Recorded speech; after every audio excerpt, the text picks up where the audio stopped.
प्रिय मित्र नमस्कार। प्रभु यीशु मसीह के नाम से मैं हूं पास्टर राजकुमार, आज आप लोगों के साथ में।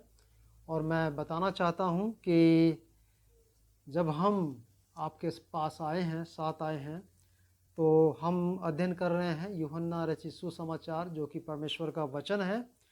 और यूहन्ना जो कि 12 चेलों में से एक था, उस चेलों को प्रभु ने जो प्रकाशन दिया, जो बाणियाँ दी, जो बातें सिखाई, उन बातों को वो अपनी पुस्तक में लिखता है।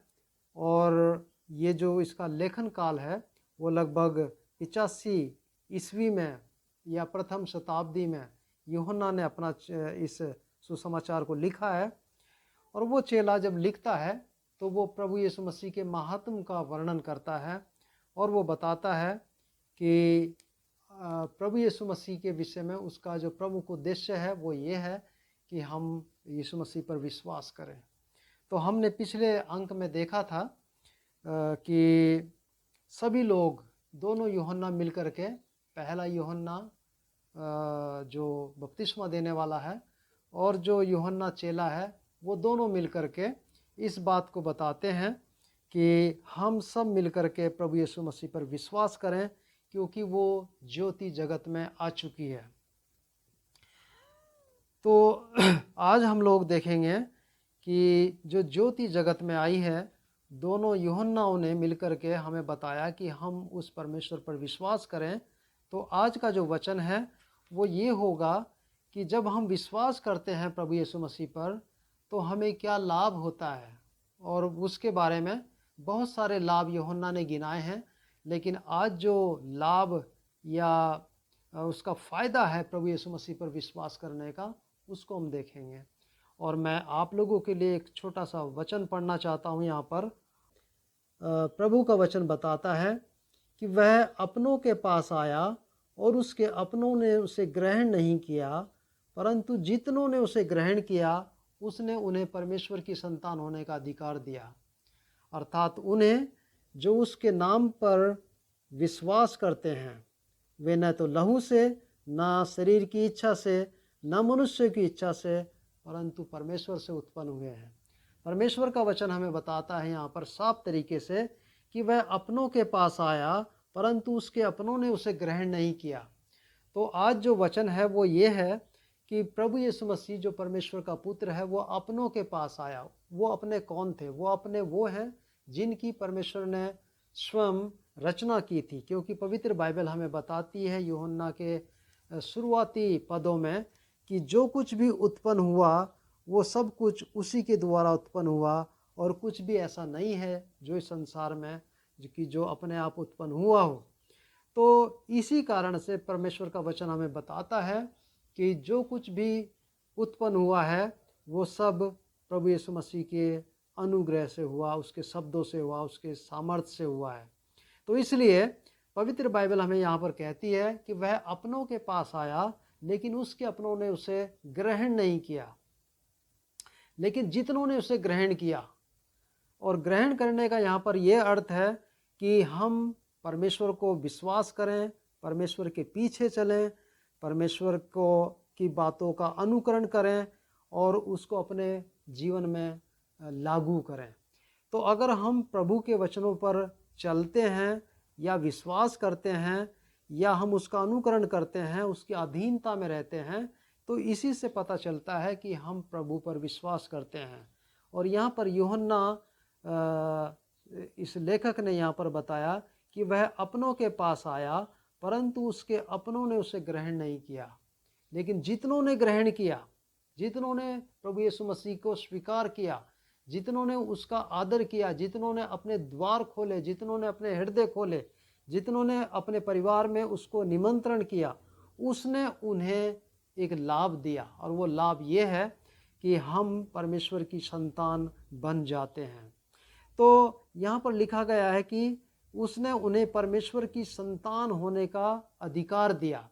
तो ये जो अधिकार है, अधिकार का मतलब है एक अथॉरिटी दे दी, एक राइट्स दिया, एक प्रिविलेज दिया, एक उनको अच्छी बात की उनके लिए। तो यहाँ पर हम पाते हैं कि परमेश्वर की संतान तो हम पहले से थे, आदम और हव्वा के माध्यम से, लेकिन परमेश्वर का वचन हमें बताता है कि हमने वो अपना पुत्रत्व संतान होने का अधिकार खो दिया था। क्यों? क्योंकि हमने पाप किया था, हम लोग पापों में गिर गए थे, हम लोग पतित हो गए थे, हमने परमेश्वर की आज्ञा का उल्लंघन किया था। तो उसके कारण से हम लोग परमेश्वर के पुत्र होने का अधिकार खो चुके थे और हम उससे अलग हो गए थे। बाइबल हमें बताती है कि तुम तो परमेश्वर की संतान होने से वंचित हो गए थे, तुम अलग हो गए थे, तुम तो परमेश्वर से दूर थे और तुम अंधकार में थे। लेकिन आज जो परमेश्वर का वचन है वो हमें ये बताता है कि जितनों ने उसे ग्रहण किया उसने उन्हें परमेश्वर की संतान होने का अधिकार दिया। तो प्रिय मित्र, अगर हम परमेश्वर के पास आते हैं, अगर हम यीशु मसीह को ग्रहण करते हैं, अगर हम यीशु मसीह की शिक्षाओं पर चलते हैं, अगर हम प्रभु यीशु मसीह को अपने हृदय में निमंत्रण देते हैं और कहते हैं कि प्रभु हम आप में विश्वास करते हैं, हम आपके वचनों पर विश्वास करते हैं, हम प्रभु आपके पीछे चलना चाहते हैं, तो उसका मतलब है कि हमने उस परमेश्वर को ग्रहण कर लिया है। और अगर हम ग्रहण करते हैं तो हमारे लिए परमेश्वर का वचन हमें यह बताता है कि हमारा ये सौभाग्य है कि हम परमेश्वर की संतान कहलाएंगे और हम परमेश्वर के पुत्र और पुत्रियां कहलाएंगे।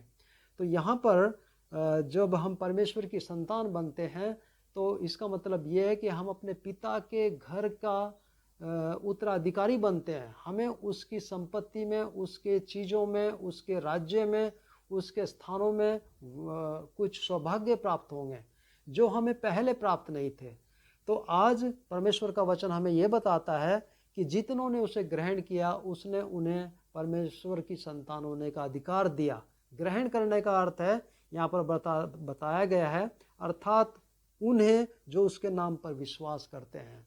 तो हमने यूहन्ना बपतिस्मा देने वाले से सुना कि विश्वास करो उस ज्योति में। हमने यूहन्ना चेले से सुना कि विश्वास कीजिए, और वो चेला पूरे अपनी इस पुस्तक में यूहन्ना सुसमाचार में लिखता हुआ जाता है कि हम परमेश्वर की बातों पर विश्वास करें। अगर हम विश्वास करेंगे तो हमारे कई लाभ होंगे, और उन लाभों में से आज जो हमने पहला देखा है वो ये है कि हम परमेश्वर की संतान होने का अधिकार पाते हैं। अगर आप परमेश्वर की संतान होने का अधिकार प्राप्त कर गए तो और बहुत सारी आशीषें आपके साथ संतान होने के साथ साथ जुड़ जाती हैं। आपको अन्य कई प्रकार के लाभ परमेश्वर देते हैं अपने राज्य में, अपने अनुग्रह से। तो आज का पवित्र वचन हमें, मेरे लिए और आपके लिए यही है कि आइए मैं और आप यूहन्ना सुसमाचार के लेखक के द्वारा, उसके आमंत्रण के द्वारा, उसके जो वो कहता है कि आप प्रभु यीशु मसीह में विश्वास कीजिए, उस ज्योति में विश्वास कीजिए। यूहन्ना जो बपतिस्मा देने वाला कहता है कि ज्योति जगत में आ चुकी है लेकिन अंधकार ने उसे ग्रहण नहीं किया। लेकिन यहाँ पर हम बात सुनते हैं कि जितनों ने उसे ग्रहण किया, अंधकार ने उसे ग्रहण नहीं किया, बुरे लोगों ने उसको ग्रहण नहीं किया, कुछ लोगों ने उसको ग्रहण नहीं किया, लेकिन जितनों ने उसे ग्रहण किया उसने उन्हें परमेश्वर की संतान होने का अधिकार दिया। तो प्रिय मित्रों, अगर मैं और आप परमेश्वर की संतान होने का अधिकार प्राप्त करना चाहते हैं तो आइए हम उसमें विश्वास करें, आइए हम उसके पीछे चलें, आइए हम उसका स्वागत करें, आइए हम उसकी बातों का अनुकरण करें, आइए हम प्रभु को धन्य कहें, आइए हम प्रभु पर आस्था जताएं। इन्हीं वचनों के माध्यम से परमेश्वर हमें, मुझे और आपको अपनी संतान होने का अधिकार देंगे। क्या आप चाहते हैं कि आप परमेश्वर की संतान बन जाएं? ये कितने बड़े सौभाग्य की बात है। कोई लोग अमीर लोगों का, प्रसिद्ध लोगों का पुत्र और पुत्री होना चाहते हैं, संतान होना चाहते हैं, लेकिन परमेश्वर का वचन मुझे और आपको कहता है कि हम परमेश्वर की संतान बन जाएं। अगर हम ऐसा करते हैं तो ये कितने सौभाग्य की बात होगी। तो परमेश्वर का वचन आज हमें बताता है कि हम उसको ग्रहण करें और उसको ग्रहण करके परमेश्वर की संतान होने का सौभाग्य प्राप्त करें। परमेश्वर करे कि आप भी जो ज्योति जगत में आई है उसको आप अस्वीकार ना करें, आप उसको रिजेक्ट ना करें, परंतु उसको आप ग्रहण करें ताकि आप भी परमेश्वर की संतान होने का सौभाग्य प्राप्त कर सकें। प्रभु आप सबको आशीष दे। आमीन।